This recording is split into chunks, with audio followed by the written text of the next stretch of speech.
All right, Hans Thomas, FightHype.com here with Eddie Hearn. How you feeling today, brother? I'm feeling good. I was tired yesterday, really tired after a wild night for Haney Garcia.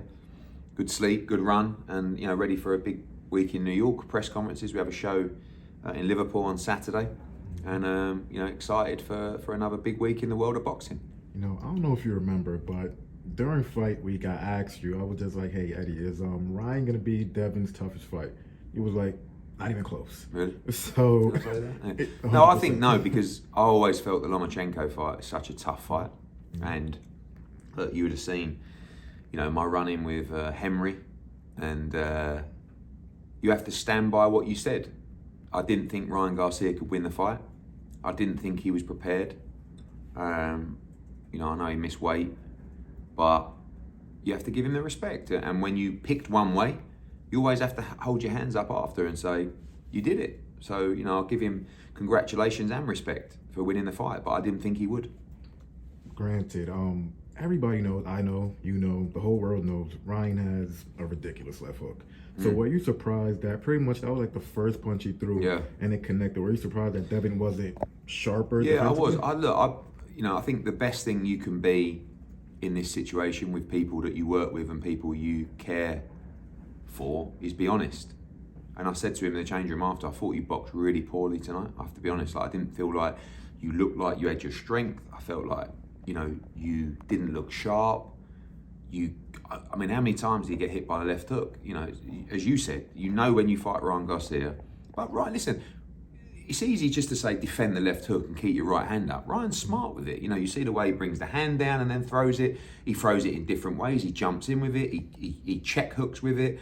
He catches and counters. So it's difficult to not get hit by a left hook. But the amount of repeated times that he got hit by the left hook, but also don't forget, when you get hurt in the fight and the engine starts to go, you make more mistakes. And that was one of the things with Devin. I just felt like that engine deceived him a little bit in there. And I'd like to know more about how he made weight, how that went, how his camp went, because I just felt like it was a poor performance from him. But, he was fighting a much bigger man in there, and it showed. It really did.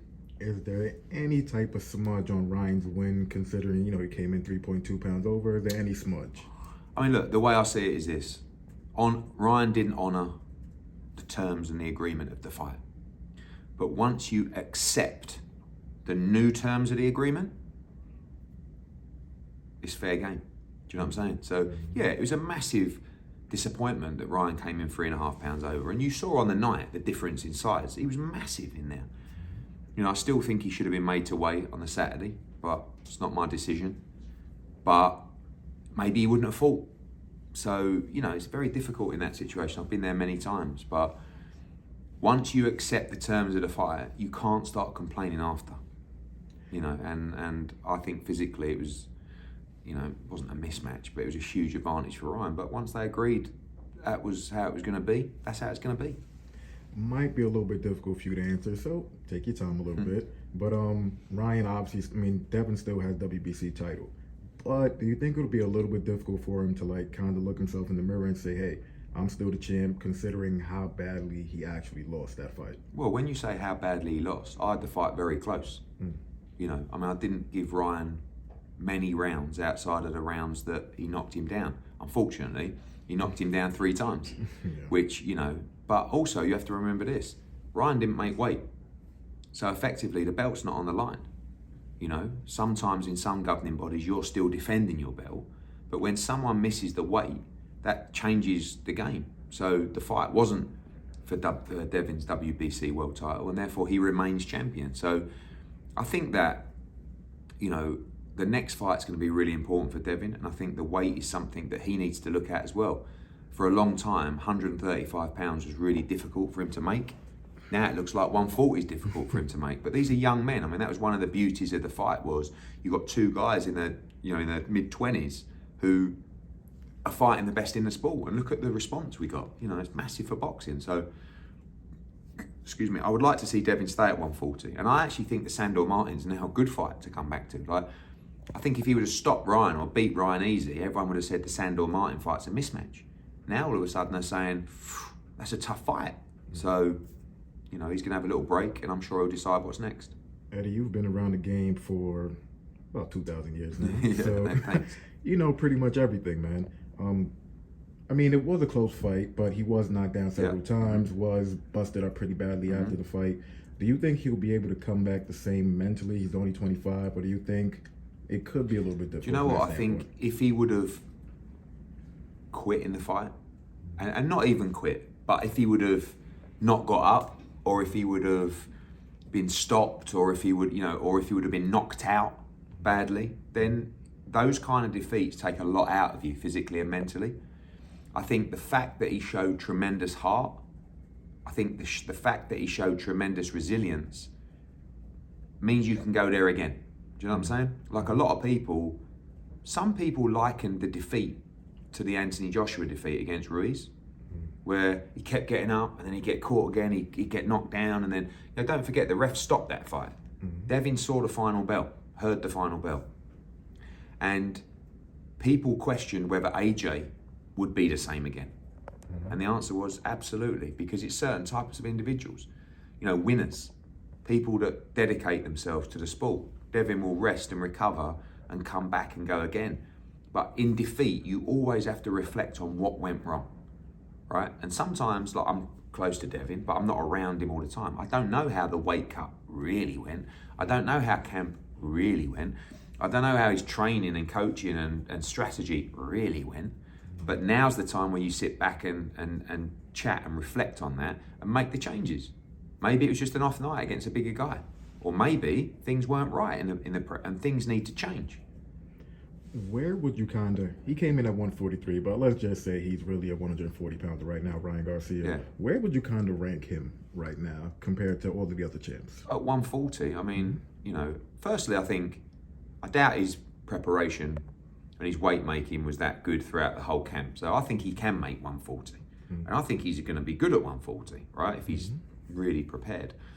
But 147, you're just up against different kind of beasts. I mean, I look, when I stood next to Jaron Ennis the other day, I'm looking at him, I'm like, he's like a middleweight. Do you know what I mean? And he makes 147. So I think if you're looking at the 140 world right now, it's such a great division, isn't it? You've got Subriel Matias coming up, defending his title. He's a beast. You've got Isaac Cruz, great fighter, really exciting. You've got Ryan Garcia. You've got Teofimo Lopez. You've got Devin Haney. You've got Regis. You've got Richardson Hitchens. You've got Dalton Smith. You've got Jack Catterall. You've got Josh Taylor. It's such a brilliant division. So I would like to see him stay there. Because I think if he goes to 47, you've got the Conor Benn fight. They might like that fight. You've got Jaron Ennis. I don't think they're going to take that fight right now. But again, I don't know enough about Ryan. But he's a star. I mean, he's one of the biggest stars of the sport, unquestionably. The biggest fight for Ryan, unquestionably, would be a rematch with Tank. Let's just say it's at 140, no rehydration clause, even playing field all the way. Would you take Ryan in the rematch, or you think Tank is a little too much? I think once you get beat, and I think Tank depends on the weight. Do you know what I mean? Like 140 starts to take a lot of the advantages from Tank away. Once you go up beyond that, it's a very tough fight, for Tank, because Tank is really, really good. But Tank was also a featherweight that's gone to super featherweight, that's gone to lightweight. And that's kind of I feel like his physical limit. I'm sure he can beat people at 140 and even higher, but that's where he'll start to get beat when he fights the guys that have a physical advantage on him. Would you favor a guy like Shakur over Ryan? He said that he was hoping that he'd get that fight next, but would you favor Shakur, or probably not? Yeah, I probably favour Shakur against anyone, to be honest. I think he's outstanding. Again, I think he's a guy that's going to get beat when he goes too high in weight, and he may have to face those challenges. The problem is with a lot of these guys, boxing's, it's a big world, but it's a small world. So people know how good people are. And that's the problem with Boots, right? And it's a problem with Shakur.